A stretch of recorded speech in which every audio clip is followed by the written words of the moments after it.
Hello everybody and welcome back to the Mega Marathon Months. Yeah, okay, I've been dragging my feet a fair bit with this and I should probably be banished to the Shadow Realm again for how late this is. On second thought, I'm gonna shut up and get on with it. So today we're talking about two games. Mega Man 8 as well as Mega Man Base. Let's start with Mega Man 8. This game's story begins with two DBZ robots fighting in space. Seriously, if you didn't play Mega Man 5 on Game Boy or learn about Shadow Man's origins, this is a really what the fuck introduction to the concept of aliens in this universe. The one with the blue aura defeats the one with the purple aura, and it falls to Earth. It then cuts to a battle in the city between Mega Man and Bass, and we get a taste of this game's god-awful voice acting. Bass's voice sounds okay, but the actual acting and delivery is awful. Mega Man's voice makes him sound like a little girl. Seriously, Roll has a deeper voice than him. And,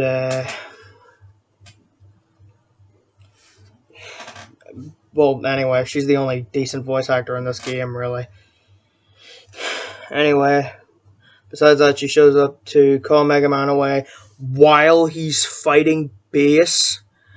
And Mega Man just leaves. Bass even proceeds to destroy an elevator for a building. Although for as dumb as this scene is, it does set up quite a few things early on. It establishes the new alien robots, Bass being a threat, Bass still being a threat, and a future rematch with him. But anyway, Mega Man goes to a skull-shaped island where he finds Doc W recovering the alien robot to power new robot masters. You know how it goes from here. Fight the 8 robot masters, stop Dr. W, blah blah blah. I know I've said it about a million times now, but while it's basic, it works, and I don't expect much else. I think most of what's good about the story is how it sets up certain things, like the power of the alien robot, whose name is Duo, by the way, which then makes the robot masters feel more threatening, as they're powered by the antithesis of his power. Same goes for how it sets up the Bass rematch. Anyway, let's get on to the presentation. Graphics in this game are really nice. They're a pretty decent upgrade on 7. Although, while the graphics are more technically impressive, I don't find them as pleasant to look at as 7. I don't know what it is, but it feels like they just have less personality to them. As for the music, I find it pretty forgettable. Nothing terrible overall, pretty underwhelming by Mega Man standards. Now, let's get on to the gameplay. First of all, let's talk about what I consider to be the best part of this game, the special weapons. This game uses the special weapons in an interesting way.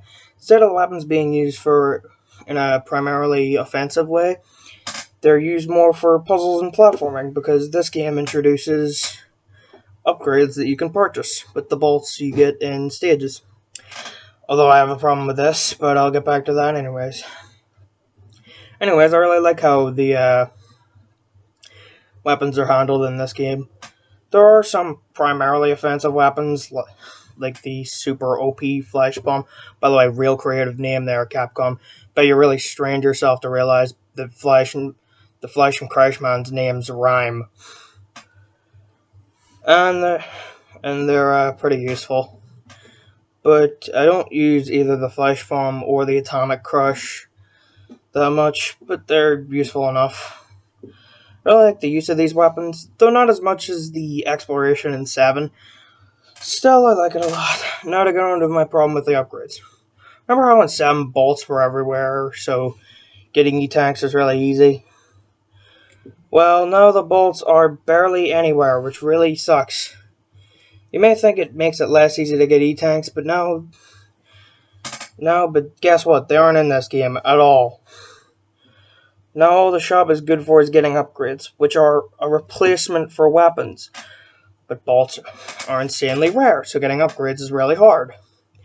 I like the idea of weapons being mostly used for puzzles and platforming and being replaced by upgrades, but the rarity of bolts ruins this idea. Now, let's go on to the Robot Masters. I really like them for the most part. Their fights are all fun, and the levels are pretty good, although this game has one crucial issue with its stages, and it's the insistence with different gameplay styles.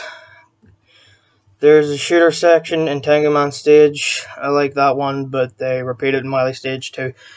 And it sucks.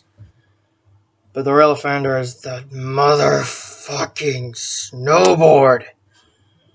Again, not the worst thing ever the first time through, but the segment in Wily Stage 1 can suck my nuts. The amount of bullshit it throws out of you is inexcusable. Aside from that, there's an unnecessary swimming mechanic which is really weird and floaty. But otherwise, not too bad. Another new element of this game is the axe system. Sort of like the 2D Sonic games, the levels are split up into 2 chunks, and a mini-boss separates them. Mega Man X4 also did this, but it wasn't handled as well as it was here. So it looked fine. I found it to be sort of an unnecessary addition, which can kind of sum up the game. Feels like it tries to do a lot of new stuff while not handling every addition really well.